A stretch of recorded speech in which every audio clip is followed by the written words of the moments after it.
Welcome to Movie Dumpster Season 7, Episode 2. Today we're talking about My Bloody Valentine from 1981, directed by George Mihalka. And we're going to find out if this is the ultimate 80s slasher. I'm Joe Lascola. And I'm Sean O'Rourke. Welcome to the Dumpster.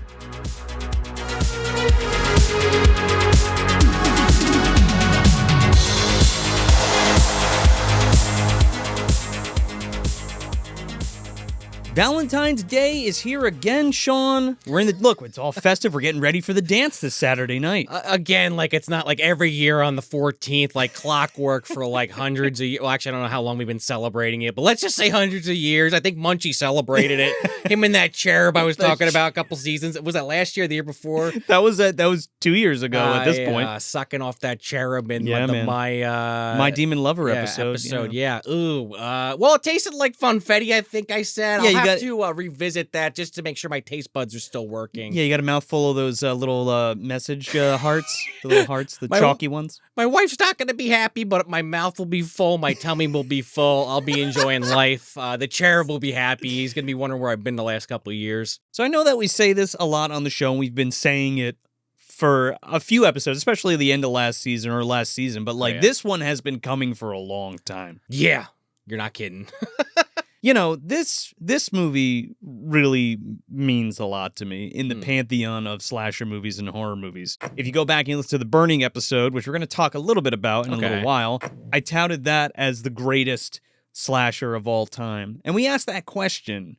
I don't know if we arrived at the actual answer to it. We did not, because I was saying that I preferred Friday the 13th, hence why I also wore my Friday the 13th Cavity Colors gear for this episode. Hey, man, it's okay. Sometimes it's all right to be wrong. That's fine. Sure, whatever you say. Opinions are like assholes. Everybody has them.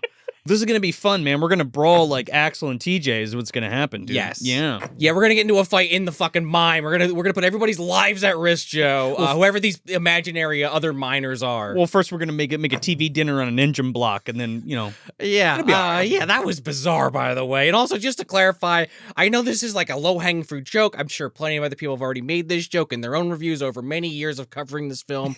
We're talking about people working in a mine. We're not talking about people under the age of 18, at least in the United States. Jesus Christ, you really went places with that. I mean, I was thinking about Ghost Shark instantly, the chick in the bathtub. It always pops back in there for some reason. Coal miners. Miners. Not minors. Miners. Because I know someone's already in the comments or in the live chat watching this as we're going through this saying, what are you saying, miners? No, I excise this whole joke. But that's all I'll say about that, because, I had to get that out there. I know we've talked about this briefly in the past, but I'm very excited to do a full deep dive on this film and kind of the impact of it and what it meant at the time and what it's kind of become. And again, there's gonna be a little bit of Burning talk and other talk, Friday the 13th talk, Prowler talk, all that kind of stuff. So we're gonna talk all about that. But yeah, before we reveal the secret of Valentine's Bluffs, if you want more Movie Dumpster content, you can head over to patreon.com/Movie Dumpster. You can get an ad-free audio version of the show for only $2 a month, and it's a great way to support the show. And if you're watching this on YouTube, please leave a like on the video and share it with your friends. It really does help get the word out on the show. And if you're listening on your favorite podcast app, leave us that 5 stars and maybe a like. Gets us out of the bottom of the dumpster into more eardrums, eyeballs, and everything in between. Like we always say, we really do appreciate it. That's right. And if you want to follow the Dumpster Boys' whereabouts, you can go to MovieDumpsterPodcast.com. We have a full schedule of where we're going to be at different events. You can get the podcast links there. You can get the YouTube links there. You can get the store there. All kinds of good stuff. Check it out. And you can also follow us at Movie Dumpster on your favorite social media platform. And check it out. So with all that said, My Bloody Valentine, Joe. Yes. How do we finally, on the 7th season, lucky number 7, finally arrive on this classic slasher? I think we were talking about, what we were going to do for Valentine's Day. We were talking about what we were going to do for February. For the past 3 years, it's been mostly dominated. We like to do our Black History Month stuff with all the blaxploitation films, which we're going to be doing one this month as well. We're going to be doing Ragdoll. But I wanted to get back to some Valentine festivities, man. Valentine's Day stuff. So this is one we've been putting off because we figured, I don't know, everybody said so much about it. I really didn't know. It didn't feel right yet. Yeah, I can see that. And then this year, especially with like the new 4K release and stuff like that, I was like, you know what? I really want to talk about this, and especially because we talked about The Burning too. And like this one, I mentioned on the Burning episode that The Burning is my favorite slasher movie of all time. But there was a caveat to that, and I interchanged The Burning with My Bloody Valentine for the top spot. There's also that seasonal element. There is a seasonal element to it, and that's where I'm going to say it's both. Where okay, column A and B, not a little bit, but both. Burning is my summer, and My Bloody Valentine is my winter. Okay. Now, I have excluded Silent Night, Deadly Night because that is specifically Christmas, and that's just the way that works in my brain. All right, I don't want to just like go on a whole list your favorite slasher thing, but would that be like your third, or is that further down the list? That's not really your point.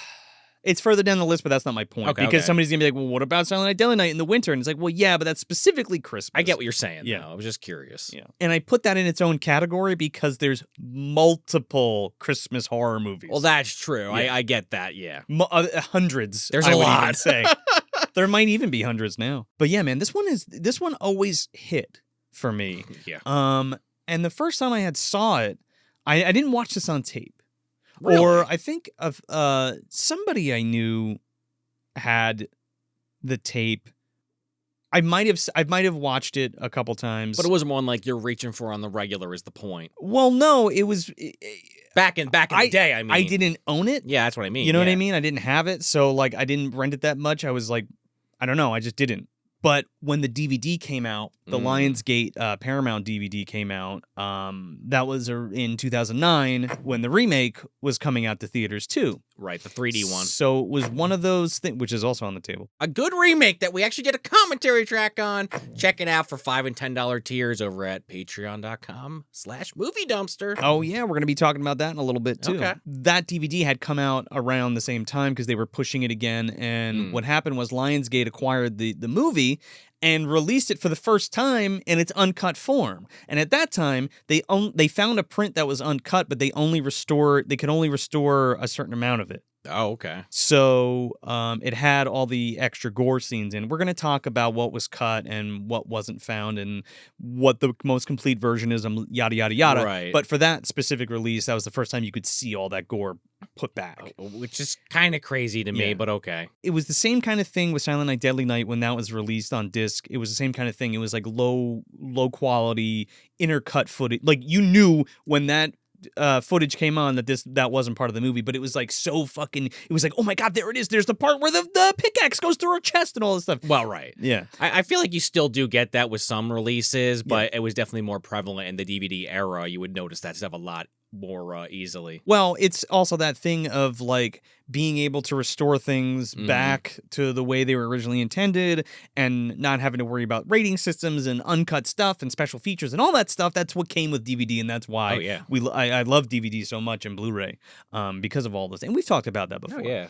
But that was huge for me. When that came out, I fucking watched that shit religiously. And then I went to go see My Bloody Valentine. And did we see it together? No, because I think the first time I actually saw it was when we did that commentary track. I might even say it on there. Oh, really? Yeah. I think on the commentary, I'm like, didn't we go see this together? You might have.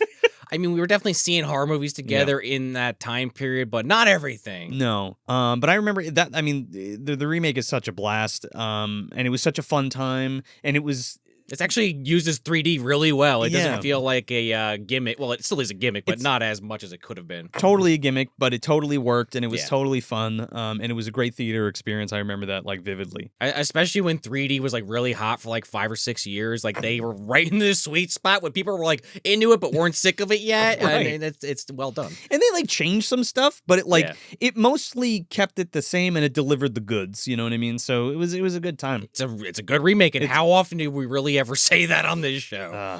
Just for the point of context. Few and far between, especially ones within the past decade. Yeah. You know? Or a couple decades. There's very few out there. Yeah. Just after that side tangent. But the original was something that just really hit with me. And I think as a whole, I think it's perfect in terms of a slasher movie that hits all of the things that you want to see. Now, I did say that about The Burning as well. This is different than The Burning. Yeah. It's a completely different kind of thing. It's a completely different kind of vibe, different kinds of characters. I think it's even a little bit more thoughtful. Yeah, I would agree with that without just getting into it. But yeah, it definitely is more thoughtful. It feels a little bit more calculated. Not that The Burning isn't, but the Burning is a very... I'm not trying to degrade it by saying it this way. It's a simpler plot. This one, not that the plot's that complicated, but there's more moving pieces, as you kind of get deeper into the film. Yeah, and it kind of deals with different... Oh, man, how do I say this? The Burning is more like preteen, coming of age-esque feeling, especially like the sexual situations and just being a kid at like summer camp and stuff and getting bullied and things like that. Whereas My Bloody Valentine is like the adult version of that almost, and the things that the trials and tribulations that you kind of come across with that, with like your fucking shitty job, and then you're trying to make something of yourself, but you end up like not doing it, and then having to go back and like tail between the legs, pick up the pieces, and then relationship things like real relationship problems and stuff like that. That's what I'm saying. It's complicated. So yeah, it's a little bit more complicated. I'm just saying it's just because you did bring it up, right? No, but without sounding like a haughty asshole, it's just like a more mature movie, like a mature storyline. That makes sense. You're right to say that. Yeah. I would agree. It's not your typical kids running around in the woods. They're not kids. They're like they're like mid-20s, early 20s. They're like adults. Yeah. But yeah, I just really like it. And again, it's a different kind of movie than The Burning, and that's why I'm going to put them both at my number one spot, split down the middle, because it's like both halves of the fucking same coin, you know what I mean? I could see it. I mean, I guess just get this out of the way. It's definitely like those two are also for me like right on top of each other. I think I definitely prefer this film. Yeah. But I still have to have my Friday 1 and 2 above this, and my Nightmare 1. And Halloween, for some reason, Halloween is still my number one. Oh, that's fine. But I mean, again, I'm talking like all-time classics as far as I'm concerned. It's right up there. It's right in the fucking pocket for me. So I guess I'm agreeing with you, but you just have it higher up than me. Friday the 13th is coming out again. Yeah. Now, I only say this because Friday the 13th specific. Now, this is a cash-in. Okay, make no mistake. Yeah, it is. And so is The Burning, and so is Friday the 13th. Well, yeah. Okay. Yeah. Born out of Halloween. Right, sure, yeah. I understand putting Halloween above this. I even understand Nightmare on Elm Street putting that above this conceptually. Why is Friday the 13th above both this and The Burning? And part 2. For you. And part 2? Yeah, 1 and 2. 1 and 2 above this and The Burning. I don't want to go on a whole side tangent. I'll try to make this brief. Specifically, those two films I'll talk about, I like the way that... One, if you know who the killer is, it does kind of deviate a little. It takes away from it a little, but I think that element, the whodunit element, really elevates it a lot for me. Okay. I like the kills. Yes, when you see the uncut version of this, if you want to do apples to oranges comparisons, yes, this has it beat by a country mile when you see some of the shit that they couldn't put in this film. However, I just really like the kills in Friday the 13th Part 1 and 2. And I just like the twist at the end. I don't know, I like the characters. There's like one scene I would excise in the whole movie if I really had to sit here, gun to my head. And I just like the mom killer. Like, it wasn't really done, to my knowledge. I could be wrong about this. It wasn't really done in this way up to this point. And it did. I mean, Halloween, and I'm sure there's other films I'm just unfamiliar with, set up this genre. And I feel like Friday the 13th really nailed home the ideas that Halloween presented. And then a lot of these films, not saying they stole ideas or cherry-picked ideas from Friday the 13th or whatever the right saying for that is. I think you know what I'm trying to say. Yeah, sure. But there were tropes that these films came up with, and I think some of those you could kind of look at and say, well, okay, well, Friday the 13th came out a year before this film, so okay, fine. I think it's kind of very low-level arguments, and that's not really what you're asking. But I guess that's why I like Friday the 13th. I really like Jason in that second one. He's very intimidating, and there's still that heavy-duty stalker element, which I think some of the later Friday the 13th kind of lose. Still like those films, but I think they kind of lose some of that stalker element to them. Not all of them. A lot of them have it. I'm not saying that, but like 3 and 4, I think, started to kind of like move away from that. Still great films, but move away from that element. I want to talk about 3 at some Eventually, point. I would love to do that. But just to kind of round that out, I still love this film. I still love The Burning, but I don't know, just something about Friday the 13th, man. And just those first 2 films really do something for me for very different reasons. 2, I don't know, just the kills in that are incredible in that movie. And Jason is just so, not that he's not intimidating in them all, and not to just talk in a circle here, but he is really fucking intimidating in that second one. I guess hopefully that answers your question. Yeah, sure. It is subjective on some level. Don't get me wrong. But it is subjective. But the Voorhees family speaks to Sean. I don't know. I just wanted to know your thoughts on why you thought you like those. They're iconic to me for whatever reason. And Halloween, maybe part of that is just I watch it at a young age and it scared the shit out of me. And it's just like every time I go back to it, it just kind of always scares me on some level. But I don't know. That is a very tough question to answer in a very short period of time, but I guess that's the best I can give you. No, totally get it. And like I understand that. And like I was thinking more like objectively in terms of how things are structured, the story. It's hard for me to separate the two because I get what you're saying. Because even though I'm saying it's subjective, I'm still trying to be as objective as I humanly possibly can. But I have my the things I like and the things I don't like. It's hard for me to totally separate it. But that's a really good question. Yeah. Like to actually have like that debate. I was just curious because like it's not. I mean, everybody has their favorites. Sure. They're allowed to have whatever favorite your favorite slasher is. Like Pluto Nash, obviously. Yeah. Well, I meant like slasher. You're Freddy, you're Jason, you're Miner, you're Cropsy, you're Michael Myers, you're Freddy, whatever. You know, it's funny about that, not to cut you off, but it's like I love Halloween, but I've gone on record on this show so many times that the franchise as a whole I can't fucking stand. Oh, yeah. So it's just funny that it's like to this day that's still my number one and the rest of the series can go eat crow as far as I'm concerned. But Friday and Nightmare, there's a bunch that are in my top favorites. Anyway. So with that being said, I mean, let's get into the kind of meat and potatoes of this, about kind of... The hearts and chocolate, The chocolate and hearts, yeah. The severed hearts that are in candy boxes. The severed aorta, artery or whatever it's called. I was watching this, because like, I haven't like watched it to like analyze it, and I watched it to analyze it this time. Sure. And I've said that before, where like, I've watched movies a million times, but like... rewinding things or looking shit up. It gets different when I'm doing it for the show because I'm looking at it in a totally different way. Yeah. And really paying attention. And like, what's crazy is I mean, maybe it's obvious and probably somebody's already said it before, but like Jamie Blanks. From Valentine. Who directed Valentine, totally took the stuff from this and just put it in. I'm sure Jamie Blanks even has admitted it. No, sure, and like, but like, I never connected the dots before. Like I get what you're saying. You're like really thinking about it. You're like, oh, the actual Valentines with like the rhymes and then like putting shit in the chocolate boxes and all that shit. Like it feels the same. I mean, I guess it's a pretty obvious thing to do if you're making a Valentine's Day horror movie with a killer, a Valentine's Day slasher. But like, and I got nothing against Valentine. I like that movie for what it is, especially for a 2000 slasher, which we are gonna have a commentary track on Patreon coming up this month. So keep an eye out for that. Denise Richards has a massive bowel movement. It's going to be mentioned in that commentary track. 100%. But yeah, this movie is directed by George Mihalka. Now, George has done a ton of... He is like a very decorated director. Really? Yeah, he's done a ton of shit, a ton of movies, a ton of TV, and he's very, very good at what he does. Just for instance, he did Eternal Evil with Karen Black. He also did a movie called Hostile Takeover, aka Office Party, which I might want to take on at some point. Ringing a bell, but I can't quite picture. David Warner's in it. Okay. This guy takes like a whole bunch of people hostage in his building, or in his office rather. Okay. He's worked a lot with Mr. T. Really? Yeah. He did this movie called Straight Line with Mr. I mean, he's worked with them on television shows, but like he did this movie called Straight Line with Mr. T. And Mr. T is like a PI, and he's not just snorting cocaine. Okay. No.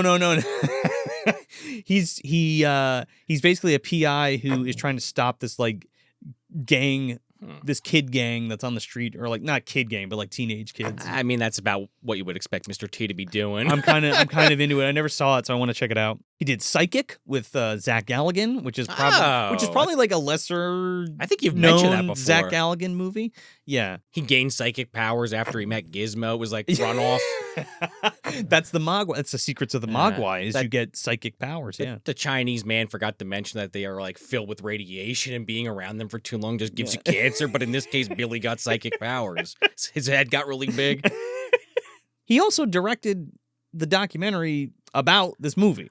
Okay, I saw that. He also did a documentary I thought I saw on Black Christmas. He did the Black Christmas Legacy documentary. Huh. Is that any good? Have you seen that? I have not seen that. I got to look it up now. Yeah, I want to check it out. So that's interesting. Well, you know, I mean, we talked on the Black Christmas episode and even the Silent Night, Bloody Night episode that kind of like all of these movies were born out of those and we talked about proto slashers and stuff. Now we're in full swing. It's 1981. We're in the slasher boom right now. Yeah. Something else I wanted to note too. I think we talked about it on the Pit episode. But this is technically a Canucksploitation movie. Okay. Which is horror movies made in Canada. Right, yeah. Okay. Totally Nova Scotia. Yeah. So a lot of like David Cronenberg I think pretty much all of David Cronenberg movies are Canucksploitation. The Pit that I just mentioned is that. The Manitou is one. We've mentioned that. Black Christmas is also one that we mentioned. Or we actually covered. Curtains, which we should get to. Superstition, Humongous, Killer Party, all of those are Canucksploitation. I just wanted to, I don't think we ever really talked about it. So I mean, it's a whole genre unto itself. Like we talk about Ozploitation from Australia. It's kind of like the Canadian version of that. Or Blaxploitation even. You know what I mean? It's its own subgenre of the genre. Even think that that's a thing, but you're right. Once you mentioned the Ozploitation, I guess why not? It's pretty crazy. They're drinking Molson. They're having pancakes and syrup, obviously. What are you going to do about it? Well, there's a lot of that. I can't remember the line verbatim, but there's a line TJ says in here. His full Canadian's coming out when he's talking to Sarah later on. I think he's British. Well, then that's a hell of an accent. Or he's from London or some shit I read. Okay, more impressive then. It was interesting, that accent, because he almost sounds like Irish or Scottish at some point, because he's like London, like he's a British guy trying to do a Canadian accent. He got it right a couple times then, at least. But yeah, this movie was made soup to nuts in a year, 1980. Okay. Well, it came out in February 81, so that makes sense. It came out in February 81, but it was conceived and created and shot and finished in 1980, and then was released on February 11th, 1981. Perfect release timing. Which the anniversary's coming up. As of this recording, we're going to be releasing on the 9th. It's the 43rd anniversary on the 11th. Wow. On Sunday. That's crazy. So yeah, that's pretty crazy. 43 fucking years, man. Damn. It still holds up. Yeah, I know. So I know we mentioned Black Christmas a lot before and how this is a holiday. I mean, it's a Valentine's Day horror movie. Yeah, right? Yeah. So the original title for this movie was The Secret. Huh. Now, this movie's distributed by Paramount, which is funny because they also distributed Friday the 13th films. Oh, yeah. But they actually changed the name to My Bloody Valentine to capitalize on all of the stuff that was going on like Black Christmas and Friday the 13th and Halloween. It was it was called that specifically for that. It works great, though. It was a really smart decision. Makes total sense. And way better name, The Secret. I mean, I guess that also does make sense for the plot, but it's so generic. I would assume it's a romantic comedy, right? If you saw, a movie that comes out a movie comes out in Valentine. It's called The Secret, and it was like just a poster. You would have been like this, you know what I mean? Just like the Miner Mask. The CEOs would have been fucking lining each other up to shoot each other because the people have been walking out like, what did I walk into? Totally bombed. That'd be like The Thing all over again. We put it out right next to E.T. We don't know why it bombed. It had to be John Carpenter's fault. It could have possibly have been because we put it up against fucking E.T. Anyway. When everybody and their mother was going to see it, of all ages, yeah. But no, My Bloody Valentine wisely avoided any of that shit. It just kind of came out at the perfect time. It was wide open. Yeah, oh yeah. It had no competition, right? I guess. Well, Friday 2 doesn't come out till I think March? Yeah. May, actually. So, yeah, but that's a summer release, straight at up. that point, yeah. So this is already winning because it's a winter release. Yeah, it's got a couple months on it. People would say that, like, February's not a good month for movies or whatever. Yeah, I've heard that before, But, like, I don't really believe in that shit. Like, if it's a good fucking movie and your advertising's good, people will go see it. I think that's more so an overall thing. You're still going to have your good movies that come out, but you're not going to have your nonstop blockbusters like you do. Which is crazy because we talked about in the Gremlins episode how that was released in the summertime. And it's that would bum me out if I went to go see a fucking Christmas movie in the summertime. I mean, it happened to work out for them, but many times that's not the case. Like, again, Predator 2, not to always go back to that one. That one, too, is like, wait, Yeah, was it Thanksgiving or something that came out? Thanksgiving. Like, why? That's a no-brainer summertime movie. Like, that's like executives trying to kill a film, but like without just canceling it. It's like, I'll put it out 6 months after the holiday it's based on.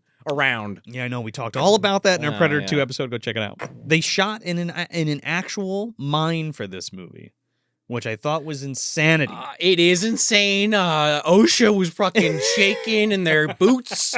I even read that they had to use like hyper-specific lights because if they used anything that was like too hot, it could cause like a methane explosion. It could fucking blow up. We're talking about halogen, hot, super hot. Like you've seen those lights that I have, like those old Ari lights.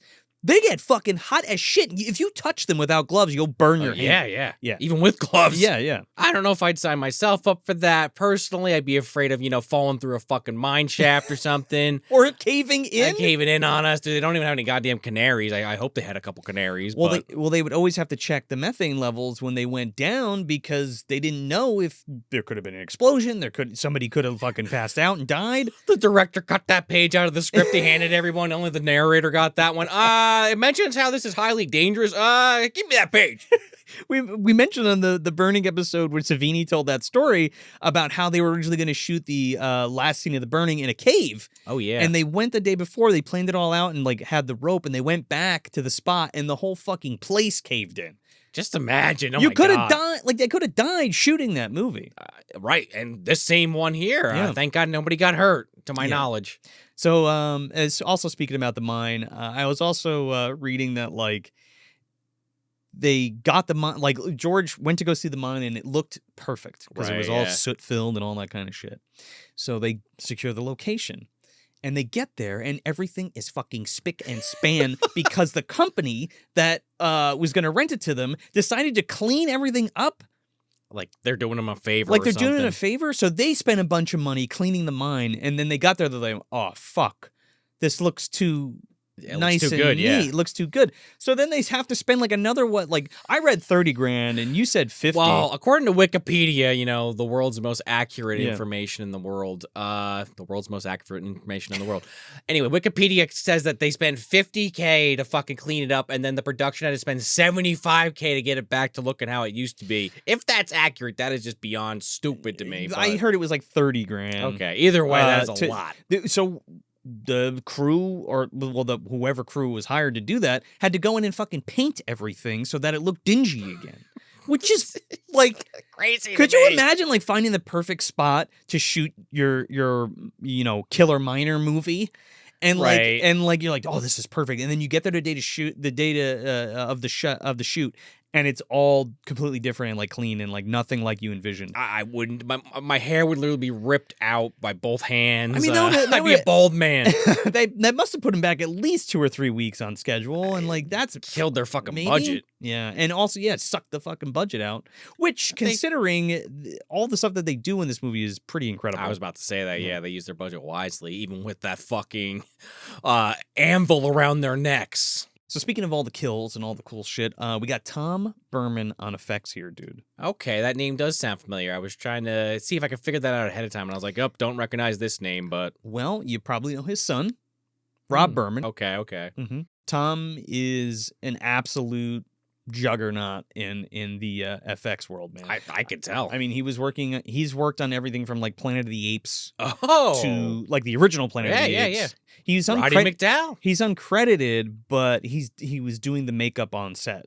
Wow. For that. That incredible makeup. Even in though those movies start to go downhill, even up until the end. When they just turn into fucking like masks. Well, that's when it really starts to shit the bed. But the first few, 4 or 5, are pretty good effects still. They're very cozy too. Yeah, no, they are. Even though there's terrible shit happening in those films, they are cozy. Yeah. Well, oh God. Well, that's for another day. We'll talk about that another day. do a Planet of the Apes episode eventually. I would love to do a Planet of the Apes episode. I don't know which one we talk about. There's so many options. We should do like all of them in one. That is a nightmare. Let's not sign up. There's like, do we count the new ones, which is also now getting its own sequel trilogy? Oh, that's a separate episode. But oh God, I can't wait to go see that new one, man. I really like the remake. You want to talk about remakes? Those are great remakes. Oh, Cornelius, Bright Eyes. But yeah, I mean, he's done Food of the Gods, Phantom of the Paradise, The Manitou, The Prophecy, The Hand, Happy Birthday to Me, Halloween 3, Howard the Duck.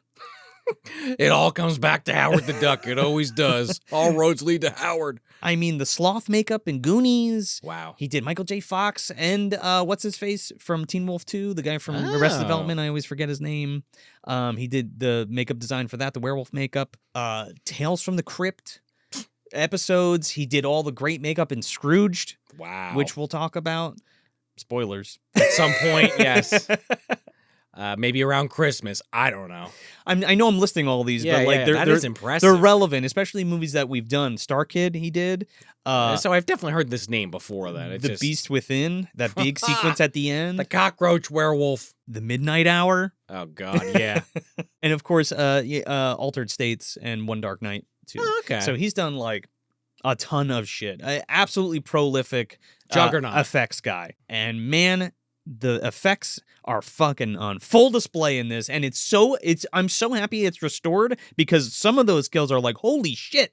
Yeah, I do wonder how much of a bigger impact, not that this doesn't already have an incredible impact on horror and slashers in general, but I do wonder if people had seen those uncut kills, if that would have sparked something in some of these movies that came after it, but I'm sure these people talk to each other, but that thought kind of crept in my head. Like, I wonder if Tom Savini saw that eyeball kill, if that would have been like, yeah, that's accurate. I'll have to try that in my movie. I saw that in Vietnam. I don't know. I'm just thinking about shit like that, or Rob Bottin or someone seeing this and be like, getting an idea, but alas, no one saw this shit until the late 2000s. No. There was 9 minutes cut out of this movie. That's kind of crazy when you say it that way. And only really about 3 minutes has been put back. Which is okay. I think all of the gore is reinstated with the exception of one scene, which is still debatable. Supposedly they filmed it, and we'll talk about it when we get there. Yeah. But most of the other stuff that was cut out was like all dialogue and story beats, which George thought were integral and they're kind of like lost. Really? To time, as far as we know. Oh, that's a shame. Yeah. But I just want to talk about that real quick because, like I mentioned on that original Lionsgate Blu-ray, I mean, you could clearly see the inner cuts of all the reinstated gore footage. Yeah, that's actually the cut I watched. I borrowed your version. So no. You borrowed the Blu-ray. Oh, did I? Okay. You're saying the DVD originally. So the DVD originally is even worse than that. Okay, because you can tell on the Blu-ray it's not as egregious as maybe what you're talking about, but it's obvious. But you can tell there's a difference. Yeah, which is common in a lot of uncut versions of horror movies. But let me tell you something. Shout Factory's new 4K UHD release, they did a brand new 4K scan of it. Holy shit. It looks incredible. It's seamless. Like when you get to the uncut stuff, you don't know. It looks incredible. Wow. Like the color's great, everything looks really, really good. I hope that brought a tear to George's eye, honestly. Well, there's like a little intro on the UHD disc where he's basically like, hey, this is the most complete version of the movie, of my movie, basically. Mm-hmm. So like it's literally that. Yeah, it's literally that. With the exception of the stuff I mentioned before, where like they can't get like the expository scenes. Yeah, the stuff lost in the salt mine. Yeah. Yeah, but all the gore, most of the gore's there with the exception of one thing, question mark. Right, yeah. Real quick, the music's by Paul Zaza, which I really like the score in this movie. If you can't already tell, I got the vinyl from Waxwork and I got the tape from TerrorVision Records down there. What are you doing if you haven't picked up those releases? I mean, if you're a fan of the movie, definitely grab them. He also did Porky's. So he's worked with Bob Clark. Okay. He's worked with Bob Clark a lot. The Black Christmas connections keep happening. Well, here. He didn't do Black Christmas. But I'm just saying with Bob Clark because he directed it. Yeah. Well, Bob Clark also directed Porky's. Yeah. And Christmas Story, and and Paul Zaza did the score for both of those films. I do love the Christmas Story soundtrack, but yeah, you're right. The one in this one is haunting. It kind of nails all those little beats. I know he probably didn't score this, but some of the country music, if you will, that kind of is peppered throughout this film to break it up, also kind of charming. But the actual orchestral,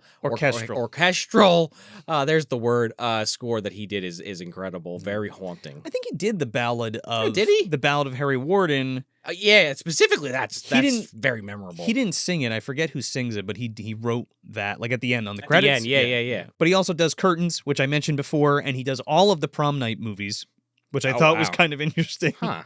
And just the last two I want to mention are The Brain, which I love, and Popcorn he did. Oh, okay. And we talked briefly about. I mean, obviously this movie has a remake. We talked briefly about it before.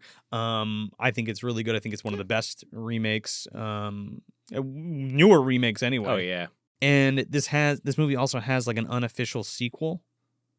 Huh? It was really? a fan film that was they did like a GoFundMe for it. The Armless Killer. Well, I don't know. One-arm killer. So I haven't seen it, and it's Okay. called Valentine Bluffs, a My Bloody Valentine fan film. Okay. It actually just came out last year, and it was released. It's on YouTube. You can check it out right now if you want to check it out. Does it have anybody from the original cast, or is it just straight up all fans? I don't think Okay. so. I know Lloyd Kaufman's in it. Wow, Lloyd does a lot of things. I know, but that's what I mean. Okay, It's like okay. it's one of those kinds of films. Sure, I'm just asking specifically because sometimes you'll see like other horror fan films will get like an actor or two from the franchise that kind of give it a little bit more star power. Yeah, I don't know. I don't know if there's anybody in it. There might be. Okay, I yeah. don't know, check it out. But it follows Sarah and TJ's kid, and Okay. they have a falling out, and then the kid is traumatized, and then oops, a minor killer comes back to the town. So Another 20 years later, clearly. who could it be now? I don't know. We'll have to watch that sequel to find out, the unofficial sequel. Yeah, it looks like your standard indie fare, but Yeah, I'm sure it's okay for it's what probably it is. worth checking out. Yeah, yeah. So with that being said, let's finally get into the film. I know that was a Yes. heavy front load, but I wanted to get that all out there because I thought it was worth talking about, and especially the conversation that we had about slasher movies. If you want to get a deeper version of that, you can go check out our The Burning episode, and we go heavy deep into 1981, all the slashers that were coming around at that time, and the boom of the slasher genre. And we cover it more in depth there. Yeah, we go deeper into it. Yeah. But with that being said, do you want to plot crunch this on this lovely Valentine's Day? Sure. I mean, we're close enough to it, right? We're close enough. You can watch it on Valentine's Day. Has to come out on the 9th because the fucking thing is in the middle of the week. Right, exactly. So, what is this film, My Bloody Valentine? So we have this incident that happens 20 years in the past where this character, Harry Warden, and a bunch of other miners are trapped in this mine due to negligence from their supervisors, and basically goes crazy in the process and kills them in response. And now 20 years later, he's returned, or it seems like he's returned, because people start showing up dead again with these notes with the dead bodies, basically saying, hey, don't have another Valentine's Day party. You haven't had one in 20 years. Let's keep it that way. Otherwise, more folks are going to die. And basically, we follow these younger adults again. We had mentioned it earlier, but they're in the early 20s that work at the mine, and their girlfriends kind of just trying to have this party while this Harry Warden or minor character is just going around pickaxing them off. And yes, I made that joke. And it all kind of comes to this big confrontation because, of course, they're going to have this party no matter fucking what, where Harry's chasing them through the mines, and it's a bloody good time. That's basically it. I mean, I'm leaving out some details. I mean, that was it. Yeah, that's it. Go home. Get out of here. Yeah. No. There's definitely not more to talk about. There's definitely not more to talk about. No, so this movie opens up in these mines, and there's these two miners walking around over the credits, and with the full regalia with the gas mask, the whole and everything, thing. the hard hat, and you're really not sure where it's going. And then one of them starts to strip nude, and you're like, "Damn, that's a fine ass miner under there." You get a little mahogany. Does that actually like go through the fucking the suit? Do you see that? So is Harry Warden's getting hard? You think, right? I mean, based on what happens next, probably not, because psycho killers, they don't really rarely get into it like this. Satan Man, he was ready to get down with what's her face from Vikings, but generally speaking, well, he feels up on those bobos, dude. And he sees that she's got a heart tattoo, and that sets him off. Freaks out. I just want to mention, because this is the first time we get this, but that light on the miner's helmet is just so effective, especially shining into the lens and stuff, and shining on the actor's face. It makes you feel like you're there. It's very creepy and scary. It's kind of an obvious but genius costume of just this guy in mining equipment. You wouldn't really think anything of it, but in these scenarios where there's nothing but darkness surrounding you and this fucking light hits you, I mean, it's been copied 100 times. That's how iconic it is. It's terrifying. But I love this first kill because he takes the pickaxe and just shoves it into the wall. Like, I'll use that later, but actually I'm going to use it right now. And just like sees that heart shape, the heart tattoo, picks this bitch up. Does he grab her by the arms? He grabs her by the arms and he shoves her onto the pickaxe, and the pickaxe like blows out of her chest where the heart is. He Linnea Quigley's her. And man, if you're no not, antlers though, if you're not watching the uncut version of this or haven't seen it, like is it very implied? It's just you don't see any of it really. You know what I mean? You want to see that pickaxe go through that tattoo. I cannot stress enough that you need to grab that new Shout UHD disc because like it's fucking gorgeous and it looks amazing. So yes, it does. It's a killer opening for this. You know, it's a great cold opening, and yes, speaking of killer. She's killed by the killer. And then I think we crash to our opening credits. Which is awesome because they like pop up and like the hearts come up and they're like dripping and stuff. It's really awesome. Very memorable. I always love even though this one's not as involved as some of the other horror intros we've talked about, it has charm to it. It reminds me of Silent Night. No pun intended. It reminds me of Silent Night Deadly Night. Oh, a little bit, when Deadly comes up and like melts on the screen or like drips on the screen, So that's your cold open. It's Thursday, February 12th. We do get the lead up. It kind of. Well, what's the next day after that? The 13th. Friday. The 13th. I actually didn't even put that together. I thought you were doing like a Halloween thing where they lead up to it. No.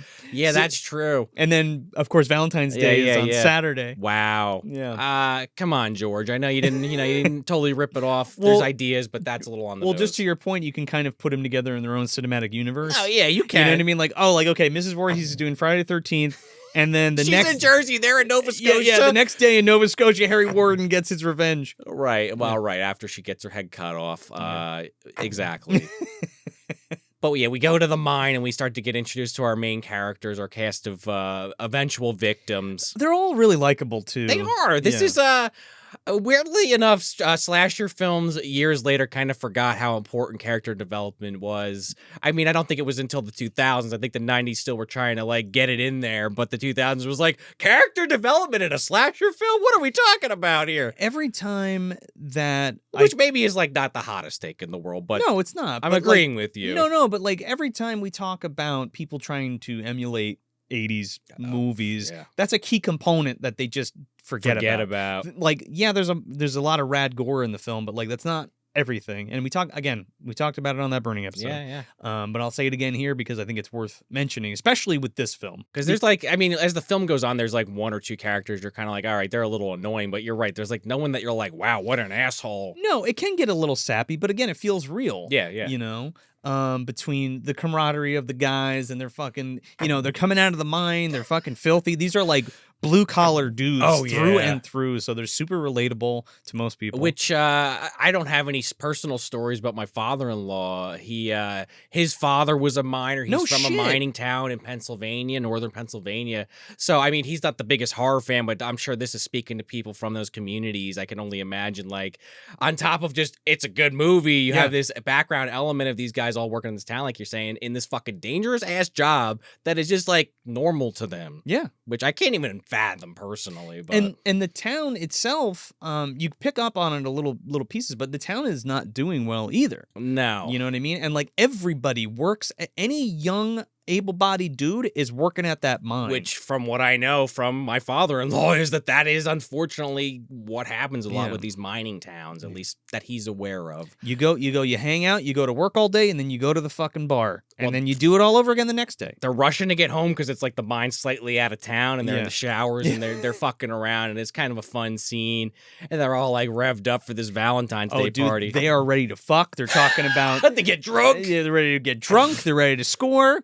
We're introduced to TJ, and we're Axel, and is Hollis in this scene? Hollis is there, the bigger guy with glasses, who's kind of just like.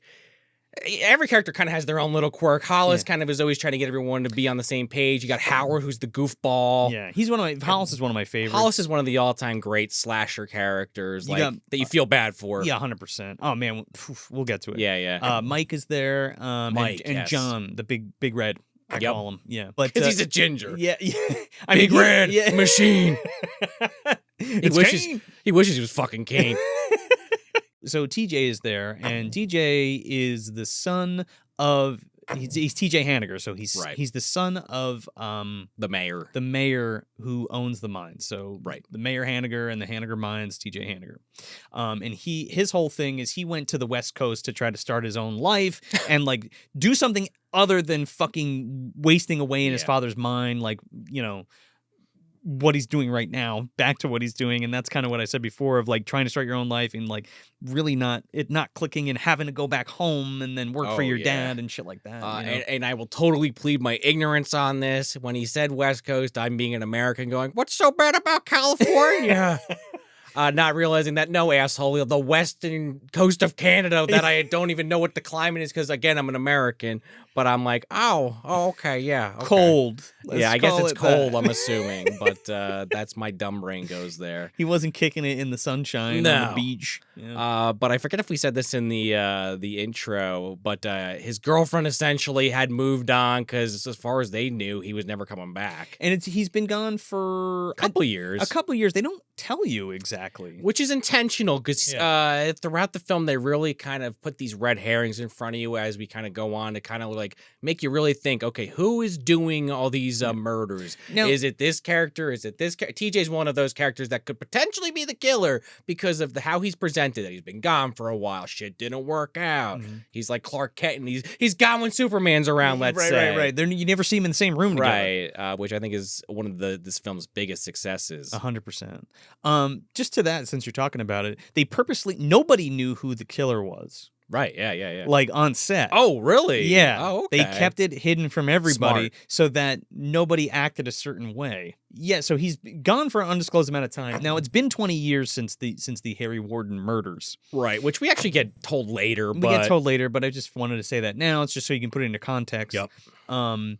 And Sarah was TJ's girl, and he left and without telling anybody, and they didn't know when he was coming back, and then she moved on, and now she's with Axel. I can't really blame her. No, can't blame any of them. I mean, Axel clearly is the guy waiting, in the wings, if you will, for his chance. Yeah. But hey, whatever. But you snooze, you lose, I guess. You find out later that he like never called, he never wrote her letters or anything. He just fucked off. Which then I don't even blame Sarah because she's like, "What the fuck?" And he's like, "Yeah, I was afraid that I screwed up, but I didn't want to admit it. I was embarrassed. Anyway, take me back."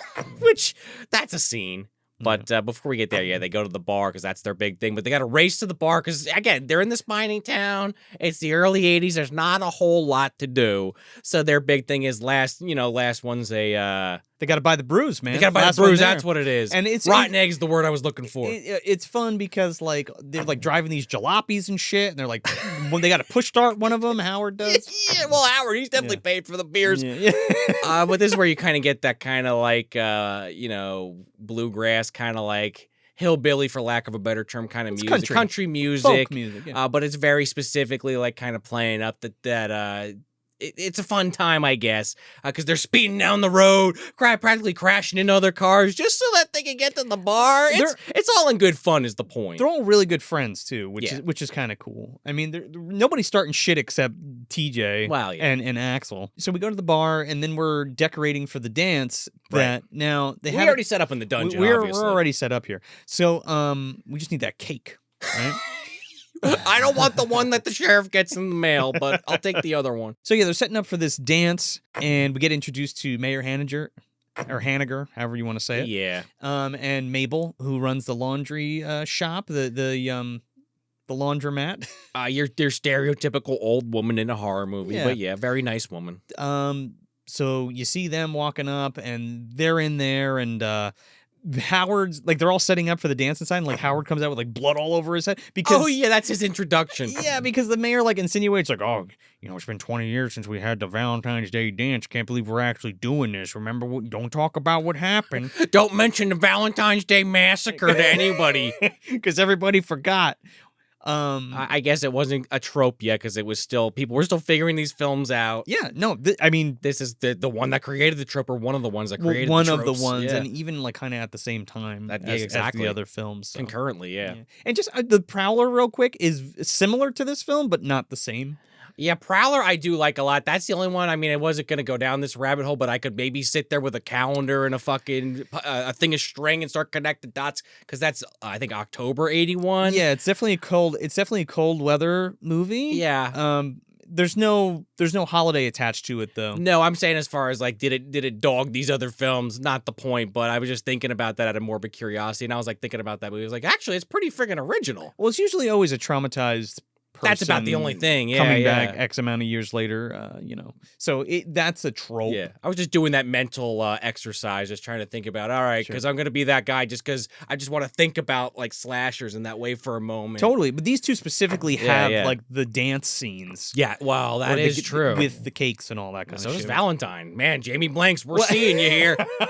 But yeah, to your point, we get this like flashback, I think, here where we get the... what happened 20 years ago? Well, we also get introduced to Chief Newbie here. Yes. Is here. And before they leave, Howard runs out because like the chief and the mayor and all, they talk and stuff. And before they leave, Howard runs out with the fucking chocolate box. He's like, oh, mayor, somebody left this for you. And he gives him a fucking box. And he's like, oh, was it you? Oh, Mabel, you got me some chocolates? How about you, Mr. Newbie? Like, no. What's in the box, Joe? What's in the box? They're driving. I love this scene, dude, because like the sheriff and the mayor are driving. He's like, hey, you want some chocolate, Chief? And he's unwrapping this thing. He's like, oh, go ahead. He's like, no. Who's it from? So he reads the note. Meanwhile, before they actually like see this, the entire trip, like the mayor's just bitching, like, this fucking Harry Warden, 20 years, I don't know if we should do this, and then it's like he goes to open this box, not thinking anything of it, going to reach for a peppermint or something or a fucking caramel. I love caramels. He opens up the Valentine and it's like, from the heart comes a warning filled with bloody good cheer. Remember what happened as the 14th draws near. And they're like, what? Right, yeah. Takes the thing out. It's a fucking human heart inside. And they're just like, they pull over. Oh, God, they almost crashed the car. I mean, I don't blame them. So they bust the Yui and they're like, fuck, Harry Warden's back. And but you got to keep it quiet, Sean. We don't want to tell anybody yet because we're not sure. Right. So then we go down to the Cage, which is a bar where everybody goes, and they're doing the fucking bishop knife thing. I was thinking that exactly. Where's Lance? So it's Hollis and Axel, and they're going at it with the knives. Man, I've never done that game. I've done it very slowly out of morbid curiosity. Well, with like a butter knife, dude. Steak knife. I'm not hitting anything. I'm not going fast. I'm a wimp, I'll admit it. Yeah. Well, I don't want to cut my fucking finger, man. Or stab myself in the hand. Anyway, that's exactly what happens. Axel cuts his finger. He gets distracted for a second, but... We get introduced to the bartender, Happy, who's basically like your old Ralph character. That is one I'll say they stole from Friday, but whatever. I kind of like this character. He doesn't quite hit the old Ralph stereotype verbatim. He actually has a slight spin on it because he's not as crazy as old Ralph, even though old Ralph was also right. I think he had less ammunition. He was actually a little out there. He's less eccentric. He has a job. Yeah. He runs the fucking bar at least. I guess that's what I'm trying to say. Old Ralph is just riding his bike around. There you go. Exactly. Yeah. So like Joe was saying, Happy's there, and he starts kind of regaling them on these stories of why, oh, yeah, you shouldn't do this. Harry Warden's going to come. He's going to get you. And they're like, yeah, piss on Harry Warden. He's like, yeah, take this. He starts going off, and he's like, here you go. Here's the Lord Dome that no one asked for, fucking Woody slides up behind him. He's like, listen, man. Right, the bartender from Bud Rock is there. Everybody knows the story, man. Harry Warden fell down a well. He right there with Pumpkinhead and Lubden. He became the love machine. Everybody knows the story. The love machine? And he's like, shut the fuck up, Harry. Okay, yeah, I missed that detail. I must have eyes closed for a minute. No, instead he's like, yeah, by the way, 20 years ago, somehow, I don't know why none of you know about this. They do know, but they're like, they laugh it off. They're like, that's just a fucking stupid legend. Yeah, I guess. I mean, that's 20 years ago. There's a great flashback scene here, though. Right, and we find out that there was this big Valentine's Day party like they have every year at Valentine's Bluff, because of course. And the supervisors left early. They didn't check the methane levels. They just were like, fuck it, we're going to get drunk. And there were 6 miners still down there. So then, of course, there's a methane explosion, and they're trapped down there. And the entire time they're trapped down there, they're having this fucking party, whining and dining. And I love how it's the way this is presented. Everyone's like kind of laughing, making a big, kind of made me think of the Hunger Games on some level, even though that was much later. Kind of. I love the way that this is shot. It's very dreamlike. It's very dreamy. I love the soft kind of lens stuff we got going on here. It's really awesome. And then we find out that it took him 6 weeks to find the people that were buried, which again, maybe could have found them sooner if they knew they were trapped down there at the start of the party. At what point, it took them 6 weeks, right? Like at what point were they like, oh shit, I think there's people down there. I mean, probably very the small next day. town. Yeah. But it took them 6 weeks to dig them out though? That's kind of crazy. That's nuts. I guess if you look at like real life scenarios like there's, I think in Asia, it might have been India or something, like last year, a bunch of miners got stuck in a tunnel. Maybe it wasn't 6 weeks, but it was a while, longer than you would expect people to be able to live through. That is terrifying, by the way. I cannot imagine. He only survives because he eats the other bodies, and they have this great shot of him, like, clearly rabidly insane from doing it. Dude, he is munching down on his arm. He looks like Columbo, actually. I thought it was Peter Falk for a second. I was like, oh no, Columbo! Oh, no, one more limb, oh no! Close, it's Peter Cowper. That's who plays the miner. That's who plays Harry Warden, his obvious distant cousin because of the name Peter. Yeah. But then he then goes on to basically kill the supervisors who abandoned them. And the rest is history. He gets sent to the fucking nut house. It's fucking great, dude. He creeps up on the one dude. He's like tying his tie and just slams his pickaxe right into his chest. They don't even show the other one. You get the point. Rips his fucking heart out. That is incredibly bloody. Was that in the original? No. Oh my god. I don't think that was like ridiculous. Anything that's extreme was not in the original cut. I could see if they threw a black and white filter over that, but wow, that was a lot of blood as he's ripping this fucking heart out. And Harry Warden's basically he left them like a warning. It was like, never have the Valentine's Day dance again. But every February 14th, Harry Warden comes back to town. Yeah. Cut to Could be you. You know what I'm saying? Yeah, exactly. Cut to him stalking the old lady at the laundromat. Oh shit! I guess he's actually here. This is an awesome scene, dude. Yeah, this is. You want to talk about a killer like stalk sequence? I mean, it's not like hiding behind the tree stalk in that sense. It's just really fucking creepy. I would love to see an interview with him, but I feel like Eli Roth definitely aped this scene a little bit with Thanksgiving with that first kill in the diner. Not the same, but I got similar vibes from it. In the hot dog scene at the end. A little bit of that. Oh, before that, just real quick, before we get to Mabel, they go to the coroner's office. Oh, yeah, and they get the heart examined, and the doctor's like, yeah, this is a real human heart. It's a woman's heart. How the fuck did you come by this? And he's like, somebody gave it to us in a box. The fucking mortician's like mortified, as you would expect. He's like, holy shit, it looks like somebody ripped this out of somebody. And he's like, well, you think it's Harry Warden? He's like, Jesus Christ, Harry Warden? He's like, well, there's your fucking answer. You better go call the hospital and make sure he's still there. Oh, yeah, right. He puts that idea in their head. Because, like, what were they going to do otherwise? Just kind of roll with it? They thought it was Harry, so, like, so the chief calls the psych ward, and they're like, well, I'm looking for Harry Warden. Is he still there? Is he checked in? Blah, blah, blah. And she's like, I don't know. There was a very old document that was 20 years ago. I don't want to go through any filing cabinets. It's in a fucking filing cabinet. Who could give a shit? He might be dead. I don't see him on my list. He's either still here, he's checked out, or he's on the slab. Take your pick. And he's like, take my pick, you fuck.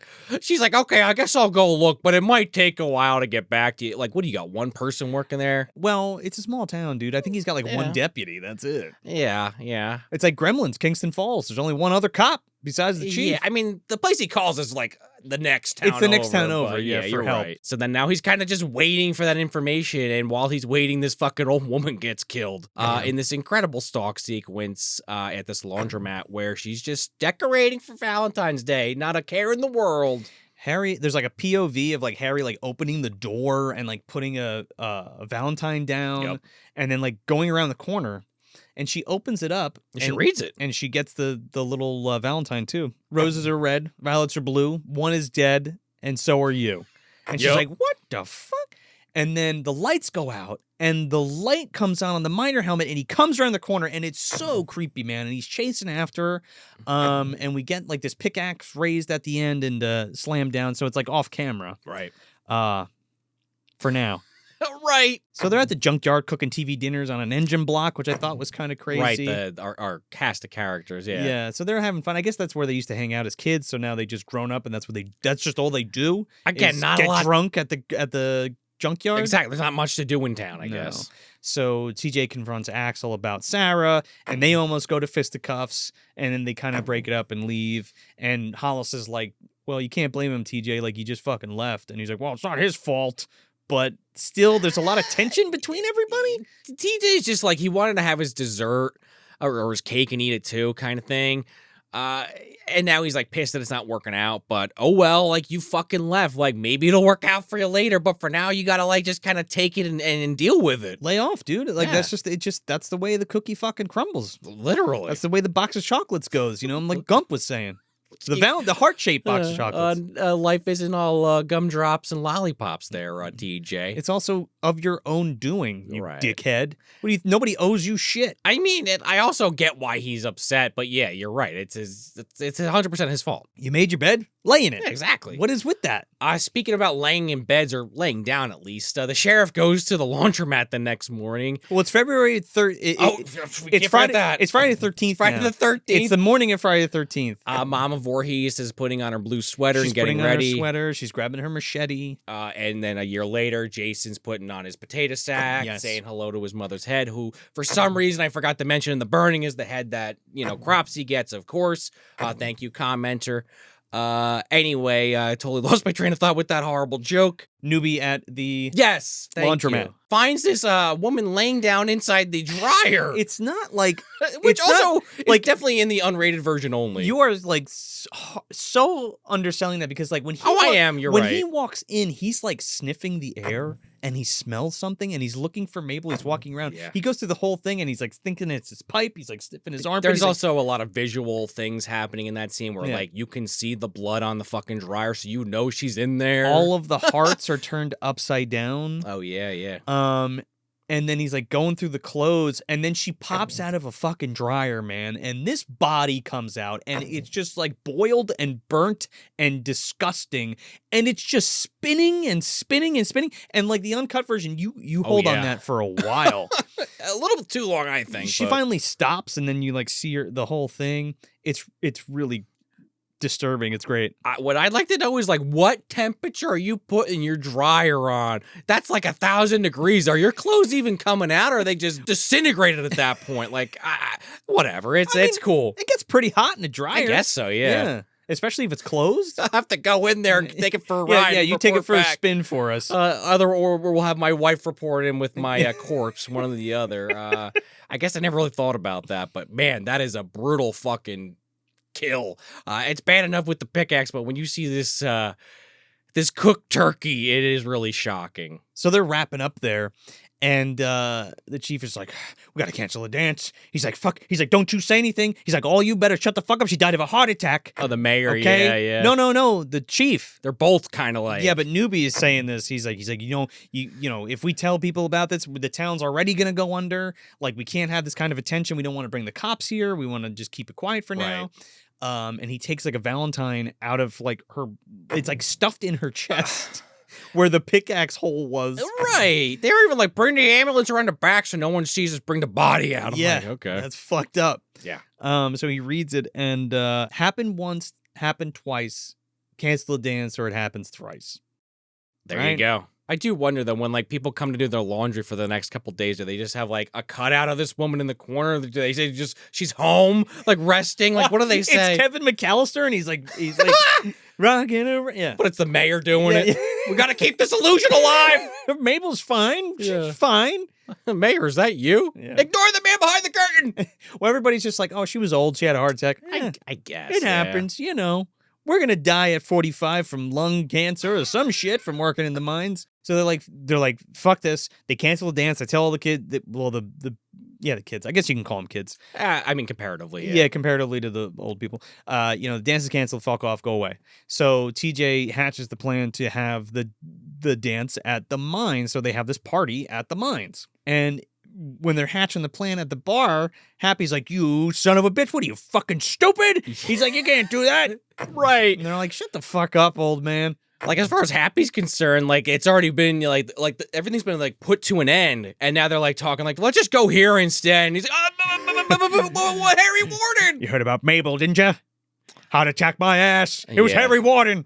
I mean, again, that's why I think he's a little wiser than Ralph with just the bottle in his mouth. But he comes off as crazy, which is the point. And they just laugh this guy off again. I think this is literally where they say, piss on Harry Warden. I know I've said it a few times, but I think this is the actual scene where TJ says it. Piss on him. Yeah. Which I can't help but think of Gary Busey instantly from Silver Bullet. Piss on the Yankees. Piss on Harry. Piss on the Warden. And Troll 2, of course. Yes, of course. You can't piss on Harry Warden. He's not going to allow it. No, he's going to get you right in the pee-pee with the pickaxe. Oh, no, through the penis? Yeah, he's going to do an underhanded one. That'd actually be a pretty good kill. Through the sack and the dick? I kind of want to see that now. Someone do that. Or have the butthole. Maybe and we'll out the do front. it. Yeah. Charnetsky to Dobby, maybe. No, I'm sure Charnetsky's thought about it. Come here, you little half-elf. Oh, no, Mr. Charnetsky Warden! Not my brown star! Chocolate starfish gets eliminated. Poor Dobby. But anyway, Harry Warden's very upset that this party is not kaput. No. So somehow he gets the information. So Happy goes down there and he's like rigging up like a fake Harry Warden. He's dressed like fucking like, Harry Lime or something. He's like, dressed. He's like dressed. He's dressed in his minor clothes. Oh yeah, I guess that's true. He's in a jumpsuit. Yeah. Which after after this he crashes in a fucking truck and Michael Myers takes it. Oh, obviously. Yeah. That's the lore of the jumpsuit. Yeah. Okay. No, but he goes there and he sets up Harry Warden like this Harry Warden dummy. Yeah, like guess you'll get those fucking kids. Right, it's gonna drop the pickaxe. It's like gonna drop the pickaxe and scare him or whatever. And he is so satisfied with this, he keeps opening it up. He's like, yeah, that's gonna be great. It's gonna get him. It's gonna get him, and he keeps opening the door. Third time's a charm. Oh shit! It's really Harry Warden, and this motherfucker gets it upside the throat. It goes through his jaw and out his eye. That's the one I was talking about earlier that made Savini cream himself. I have to imagine. That is one of the most realistic, eye-popping kills I've seen in a film ever. You haven't seen it yet until you watch the UHD, baby, because I'm telling you something. It's the cleanest that it's been. I was going to say, the Blu-ray, it's still a little scratchy. I have to watch that now. It's like pristine. I did read on IMDb that one of the kills in particular, I didn't list which one, but it made the director throw up. I'm assuming it's this one. I don't know, dude. Maple's pretty disgusting. There's a few in this film. Again, I just want to go into that alternate universe, an alternate history where this film had all this stuff intact and just see the butterfly effect. But anyway. Yeah. We're here, man. Saturday the 14th. Finally. Which is a different movie altogether. Yeah, that's a different thing. That's a parody. But but it's Valentine's Day yeah. in Valentine Bluffs. In fact, the funny thing to me with all this, it's like, we're not going to just go to somebody's house. We're not going to like rent out a restaurant. This is like a very last minute thing, so we're just gonna have it at the fucking mine in the rec room. Well, there's a rec room. He says, there's a pool table, there's games, there's a kitchen. I mean, and it's secluded. Like you fucking hang out and you party, man. I guess. I mean, his dad does own it, so who cares? I'm just thinking about if I went to my like mine job, the job where I go into a mine. The people that own it aren't gonna be like, you can use the rec room for a fucking drinking event. Well, it's closed. It's Saturday. Yeah, I guess nobody's so. fucking there. I'm overthinking it. Not really the point. There's only a handful of dudes anyway. There's like two supervisors who is like that one older dude. And I think the guy who was Happy at the mine? He might have been actually. So it's like the only two people that work for the mine that aren't there, the supervisors. Everybody else is literally at the party. Yeah. So they're doing their thing. They're making fucking hot dogs. They're boiling hot dogs. They're drinking beers. We get Newbie at the police station, and he is still freaking out because he hasn't heard back from the hospital yet about Harry Warden's whereabouts. Rightfully so. So he freaks out because he gets a Valentine, and this is a good switcheroo because he actually gets it from Mabel before she got fucking thrown in the dryer, and it's real chocolates. That's kind of sad. Then you hear these fucking dogs barking outside, and he runs out. And I love this scene because, like, it's just this bloody mess of shit in this box, and these dogs are, like, fighting over this box trying to get, like, the heart inside. Mabel's heart. Yeah. I guess. So he picks it up and he opens it up, and it's, he's like, all right, fine, I guess I gotta call the other guys now. Well, this is when he gets the note about, well, you didn't cancel the party, so I'm gonna kill. And he's like, what party? He's like, what are you talking about? It's fucking canceled! And then he's got to get on the horn. And then we cut back to the party, and now no one knows that they're in danger. You didn't stop it. Yeah, exactly. Yeah. And we get this fucking guy who wants a little snack out of the kitchen. I think his name's Dan. Yeah, Dan Hot goes dog in boy. There. Yeah, he shaved his face. He's looking good tonight. He's about to get a hot dog. He was hoping to get a little muff diving in there, but unfortunately, he got a little hot dog diving. You gotta keep the mustache, dude. That's why Hollis has it going on. He wanted some beaver. He got some wiener. Because he's in there checking these fucking boiled hot dogs out, and Harry Warden just comes up right behind his ass, and is just like, "Oh, you like hot dogs? Oh, baby!" Dude, he slam dunks his fucking head in that pot, and he just like drowns him and burns his face up. He like fucking Ollie and March of the Wooden Soldier, just bubbles popping out. I was sitting there thinking about that too. Just like, it's already pretty bad getting your face shoved in boiling water and just burning to death, but like you're also inhaling nasty fucking like ballpark Frank hot dog water. Dude, you're getting hot dog water up there. That's your last memory is like this fucking hot dog water shooting down your throat. Ugh. That's what I was saying, dude. The hot dog water and chocolate starfish. We got both of them in this movie. You're not kidding. Yeah. He's fucking dead as shit. And then they, in fact, are actually eating those hot dogs later, and I am just like vomiting. I love that they're still eating the hot dogs, and when they go to fill it up later, there's like a fucking boiled heart in it. Which is, I guess, is his, right? Yeah, I guess so. That's kind of a great kill. In fact, later, someone opens up the refrigerator to get a beer out, and the guy's fucking head or body is in there, and they just miss it because they turn to talk. Well, it's John when he goes to get the beers, which we're going to get to in a second. Yeah, but he goes, we can just talk about it now. Sure. He goes to get the beers, and his body's in there, and he doesn't see him like stuffed in the fridge. They got baby's day out vision. I was thinking about that. No one looks below their knees, but in this instance, it kind of felt believable. Like you turn to talk to someone, you just happen to miss it. But that is a creepy shot. So John and Sylvia are down at the mines, and this is my favorite part of this movie. This is 100%. This is like my favorite part. It's definitely one of the more intense sequences. It's great. And also, there's a lot of people trying to fuck on benches. They gotta fuck where they can. Dude, that's uncomfortable, man. At least stand up. Also, like, around the mining equipment where, like, everyone goes and works and, like, hangs out. You're gonna, dirty and dusty and blow your load all over the fucking... whatever. He's wiping his dick on one of those uniforms. Yeah, Hollis. Sorry, Hollis. There's this big white stain on my chest. That's what you get for giving me a hard time, Hollis. It's right in the blankets that they're gonna fold back up and put on the shelf there. Well, speaking of those blankets and the things on the shelf, they make a point that all the stuff's hanging on these hooks. Yeah. And John's like, "This is how it works. Look," and they like drop down and they're laughing and shit. Yeah. So Sylvia's like, "Oh, I need something." He's like, "I got it right here." He pulls out a fucking rubber.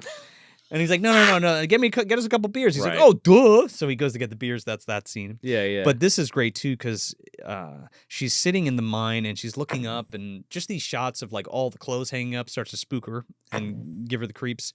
And one of the showers turns on. Right. So she gets up and she's like, "John, is that you?" She goes and looks, and as she gets up, all the clothes start dropping from all the different hooks, man. And it's awesome because she's like running over here, and you're like, oh no, she's gonna run into fucking Harry at some point, right? Which she does. Spoilers. But it's just the way that it's shot and the way that it's executed is fucking great.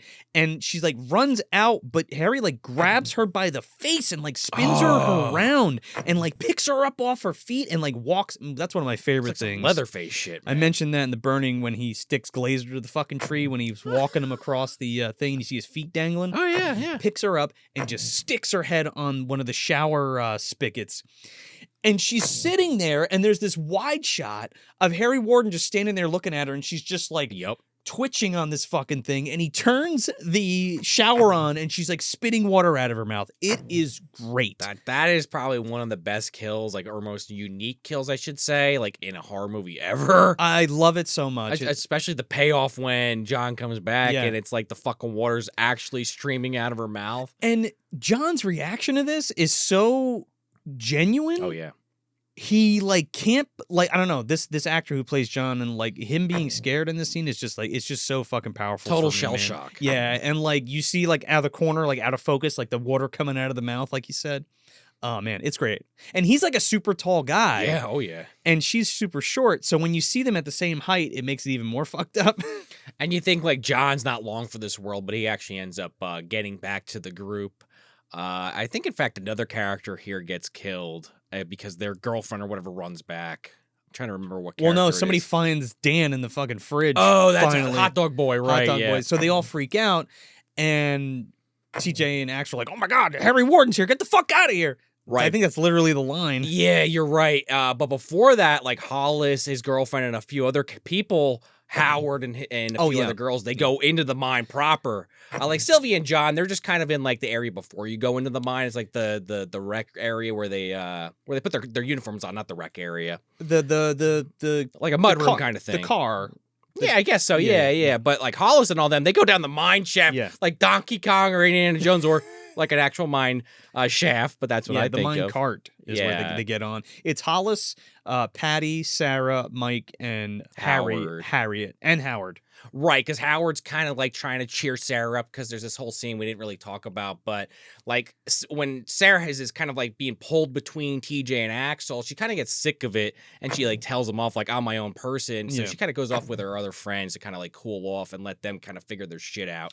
But Axel and TJ like end up like fucking fighting each other for a second. And then Hollis breaks them up. Giant Hollis, this big teddy bear dude, but he's like fucking grabs these two guys and he's like holding them apart from each other, like breaking it up. It's pretty great. Yep.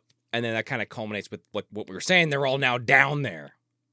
And now the sheriff arrives and there's like pure panic. He's saying, oh, yeah, we got to find Harry Warden. And TJ and Axel kind of are like the only smart ones because they quickly like get into some mining equipment and use the elevator. But oops, now the elevator's broken. They find that later, but that's a good reveal. But as far as they know, Harry's down there possibly murdering their friends, you know? Yeah, but they don't know that yet. Harriet and Mike are fucking in a room over there, and then Hollis is taking everybody through the mines to, like, give them a tour. He's like, this will be quick, and then he's, like, giving a full fucking tour. Yeah, Howard scares the shit out of him, and they're like, asshole. All of a sudden, they hear something. Mm-hmm. And fucking Harry Warden, such a cool shot, man. They do this in the remake, too, and it's really awesome. Harry Warden's coming down this fucking tunnel, and he's smashing light bulbs with the pickaxe, and the lights are going off as he's walking down the thing. And they're like, what is that? They're like, there's a rat. And he's like, that wasn't a rat. A big fucking rat. Is that the one Peter Weller was fighting? It chews through concrete. It burrows mines underneath the ground.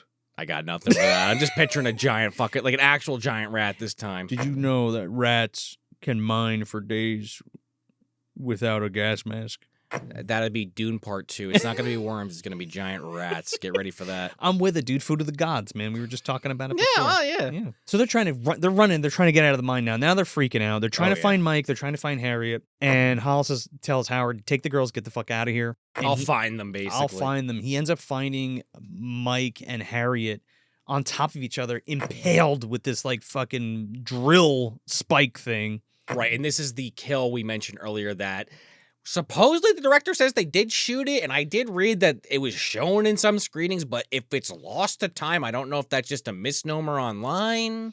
Which is crazy because, like, is it that, like, kind of Mandela effect where, like, yeah, this scene is in it, but the actual scene of it going through them isn't intact? Right, because we're only going by information we can find online. I mean, I would love to actually talk to George and ask him himself, but even still, it doesn't change the fact that it's not in any uncut version. Yeah, well, I think he's kind of confirmed that, like, he remembers shooting it, but it's kind of not there, and that's one of the pieces, so... The problem it's all hearsay, you know? The problem is his PA forgot to put the film reel in that day, and he'll never admit it. So George is just convinced he filmed it, but never found the film. And Paramount, I remember reading too, like Paramount was like, we don't have it. We don't have the footage. I don't know what happened, but somehow miraculously Lionsgate turned up an uncut reel, and I'm like, well, where the fuck is the damn Part 8 or Part 7 shit? Oh, wow. All the gore that was cut out of that. You know it's in a Paramount vault, and they're like, no, we're not letting it out. For whatever reason. Beekler's legacy, just fuck it.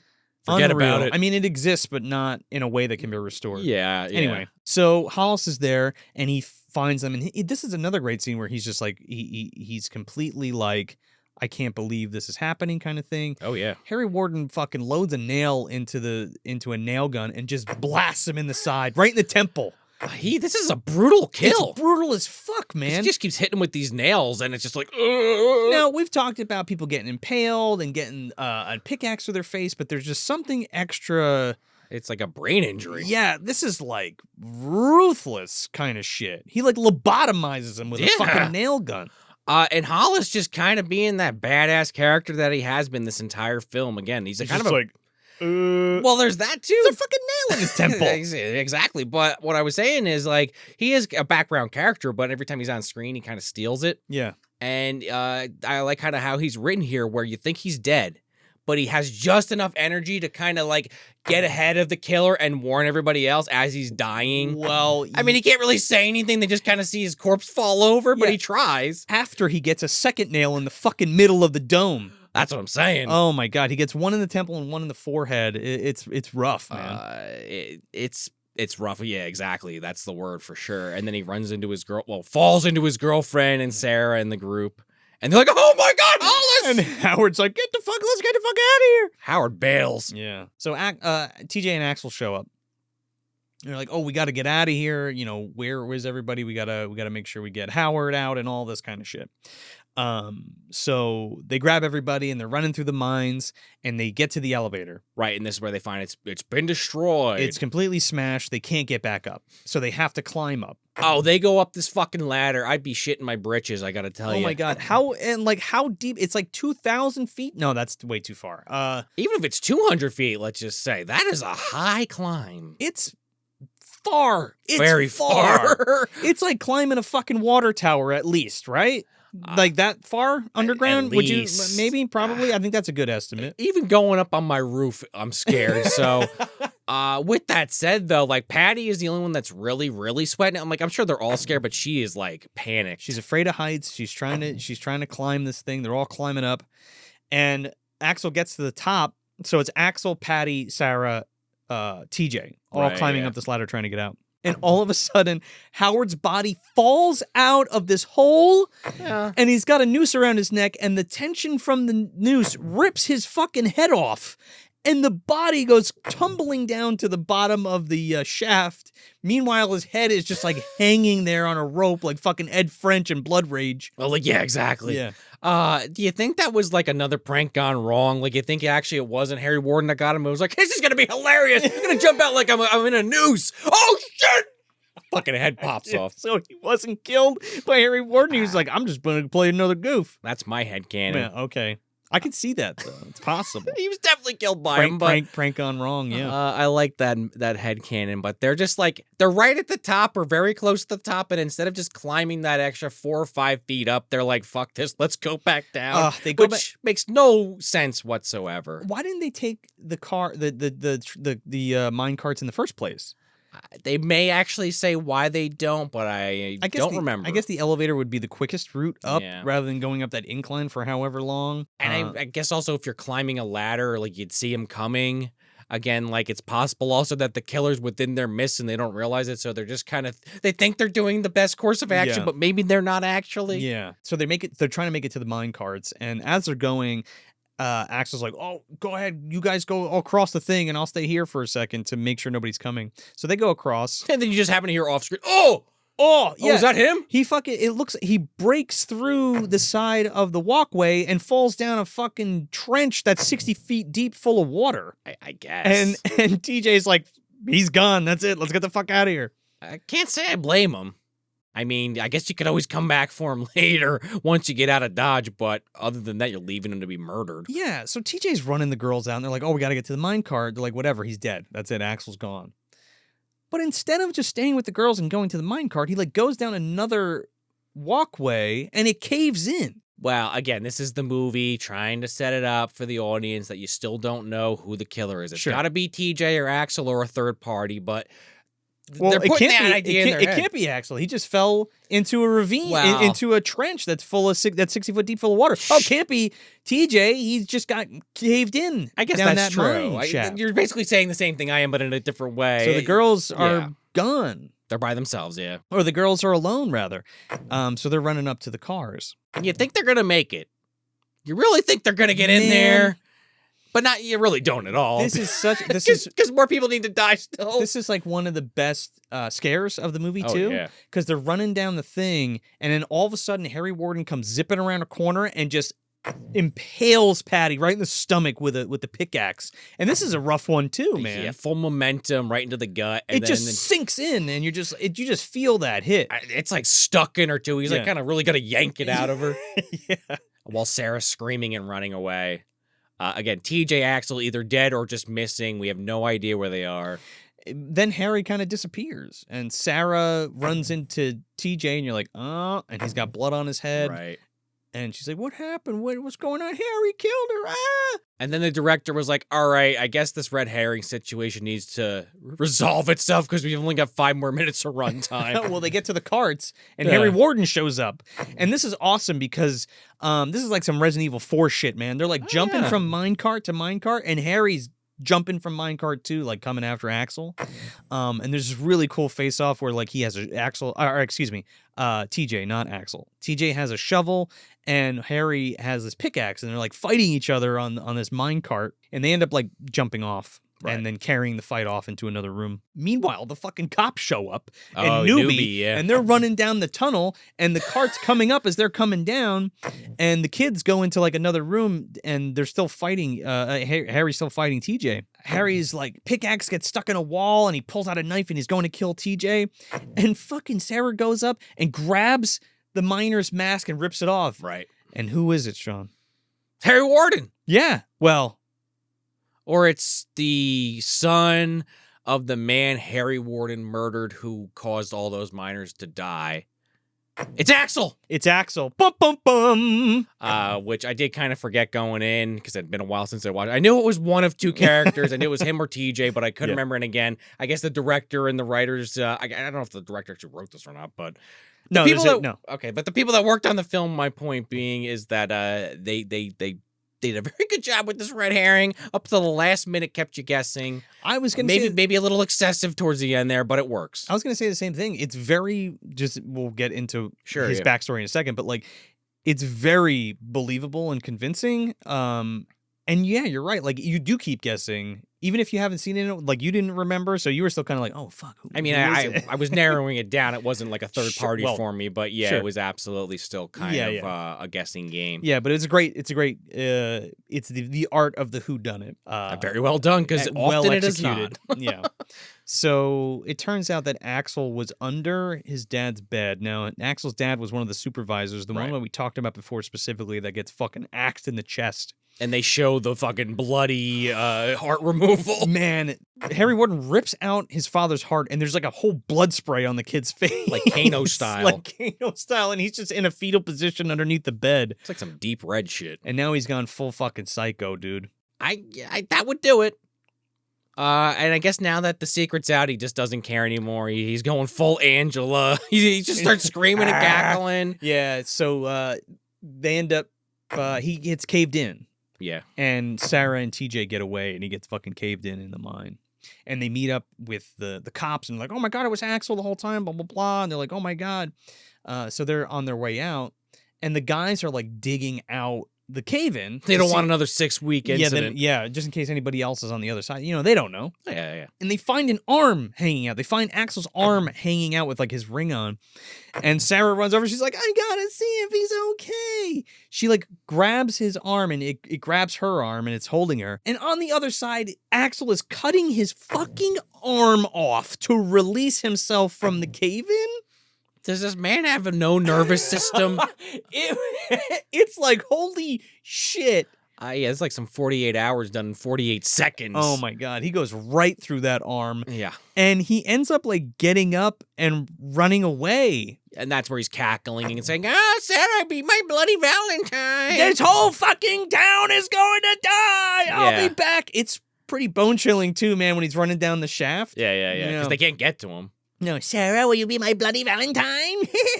And he's like running away. Totally snaps. Just the facade is off. The mask is removed. And he's fucking crazy. And they're just kind of left like, well, I hope they don't make a sequel. And they never did. They never did, thank God. But they did leave it open. It was always a possibility. But I do like how it just kind of ends with this now one-armed bastard running. He probably bleeds to death realistically, but...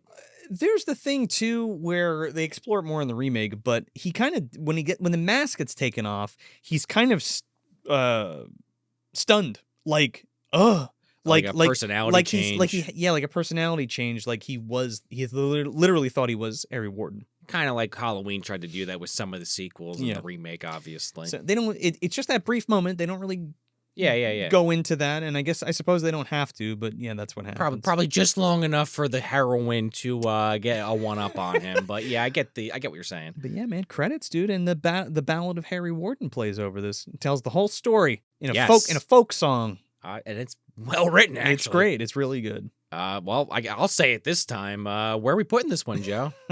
This is on the fucking shelf, baby. If you haven't seen the table, if you've had your eyes closed or been listening to the audio version, I have 4 versions of this film.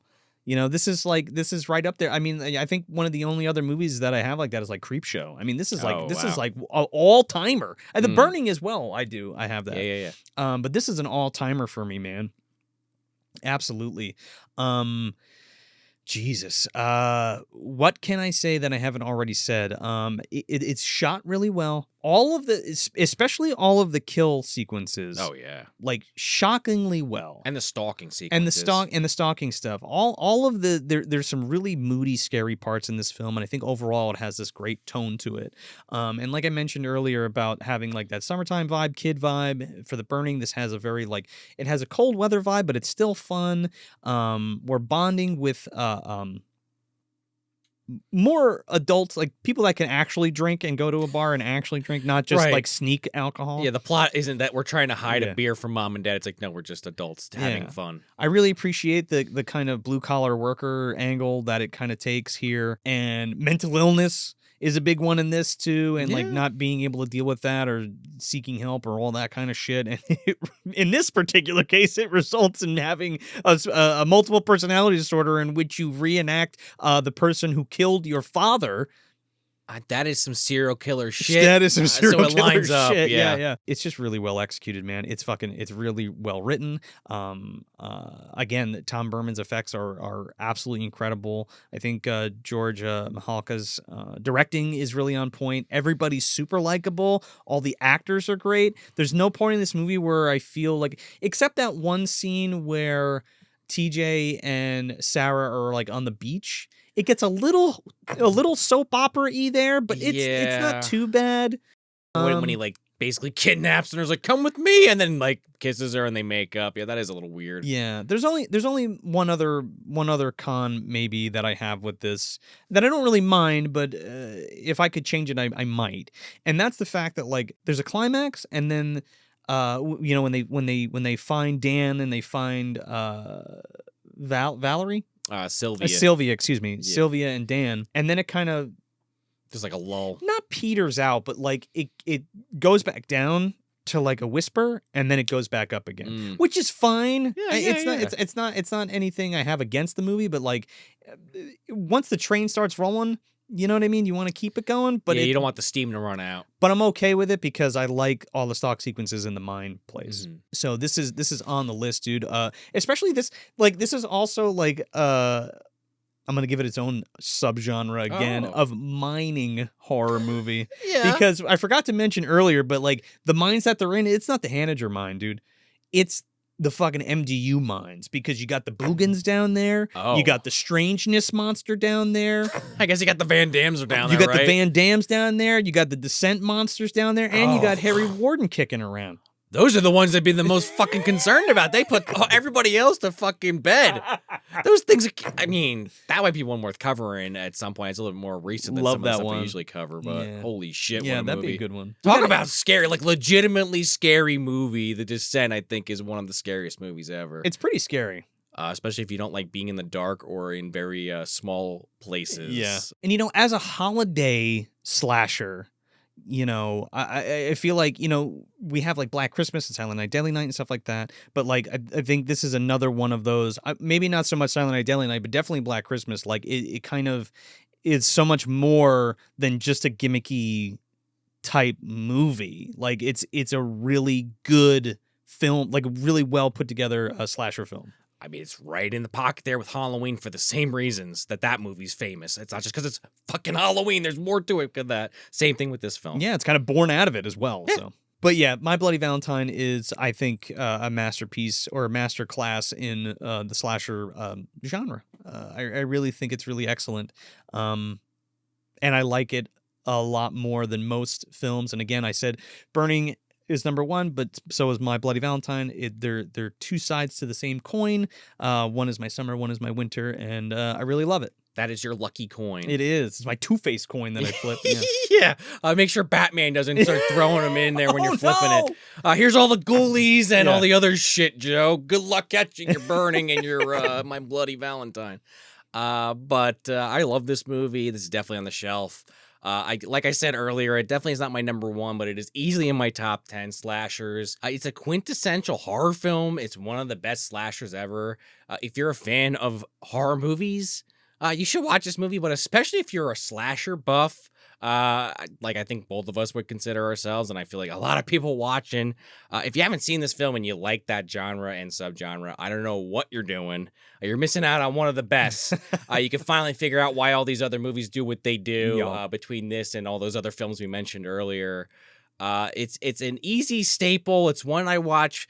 I try to watch it every year. I guess it's been a while because I forgot all the uncut kills, so I guess shame on me. But I'm going to try to make it a yearly watch after doing this. It's a great double feature, man. You watch the original and the remake back to back, and you throw some Valentine in there, Jamie Blank's Valentine. I might just do the original, maybe Valentine. I was going to say My Demon Lover, even though that's not actually a Valentine's Day movie. We've made it one. Scott Valentine's Day, Joe. Well, Scott Valentine's Day is also a thing, too. Yes, that is true. Keep an eye out for that on Patreon. Yes, check that out on Patreon. To Sleep with a Vampire is coming at you. Yes. So I guess the last thing I'll say is just don't be like Harry Warden. Don't live in the mine. Go out there, watch this movie. Do yourself a favor. I just want to add one more thing to that. I really wanted to just talk real quick about the staying power of this movie. Oh, yeah. I mean, we just talked about it for I know, but like over an hour, almost 2 hours. Yeah, but like the importance of this movie. And I guess, I mean, if you look around just right here for the video watchers, I mean, we have a VHS, a DVD, a Blu-ray, a UHD Blu-ray, a fucking remake. We got the soundtrack on cassette. We got the soundtrack on vinyl. We have a action figure of Harry Warden. There's T-shirts from. I'm wearing a Gutter Garbs T-shirt. Gutter Garbs just put out another T-shirt line and they did like a Valentine's Bluffs sign that I bought that didn't come in time for this episode, and like a Harry Warden mug. And I guess my point is like it might not be as well known as Friday the 13th, but there is That's serious crazy to me. But there is a serious core cult audience for My Bloody Valentine. I feel like if you have not seen this, do not sleep on it. And it's the time of year, baby. If you know someone that likes horror, but maybe they're like one of those weirdos, we know you're out there that say they don't like slasher movies. Say, well, do you like Valentine's Day movies? Do you like horror movies? Well, this might be the film for you. Just because you're saying like this is not as well known as you would expect, because I feel like that's what I've been hearing for like almost 20 years now, and it's just like why? It's crazy, but like just to that point again, like all this merchandise coming out. There was even a novelization that was recently released from Armando Munoz. The legacy is there, Joe. Yeah, it's crazy to me. And again, if you don't know about it, now you do. If you're listening to the show, and hopefully, if you have heard of it, give it that rewatch. Yeah. It's time. Grab that UHD 4K Shout Factory Blue because it's worth every penny for sure. And if you want some more Movie Dumpster content, you want to dig into that Valentine's Day chocolate box, head over to patreon.com/Movie Dumpster and sign up for only $2 to get yourself an ad-free version of the audio version of this show. And we also have other things on there for higher tiers, including live watch-alongs of movies with you guys, the Dumpster Dwellers. We have a whole archive of all the ones we've done already, including commentary tracks, behind-the-scenes stuff. There's a lot on there. Go check it out for all the bonus Movie Dumpster content. Yeah, and if you're watching on YouTube, do us a favor, like this video and subscribe if you haven't.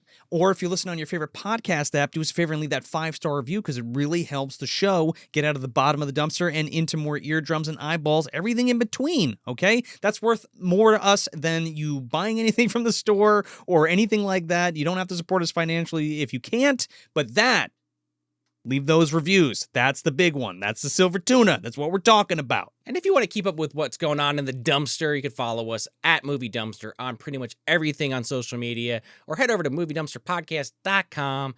Get all the information you need, including events that we're going to be at, our newest episodes, and our store with new items kind of coming out there. That's the place to be, MovieDumpsterPodcast.com.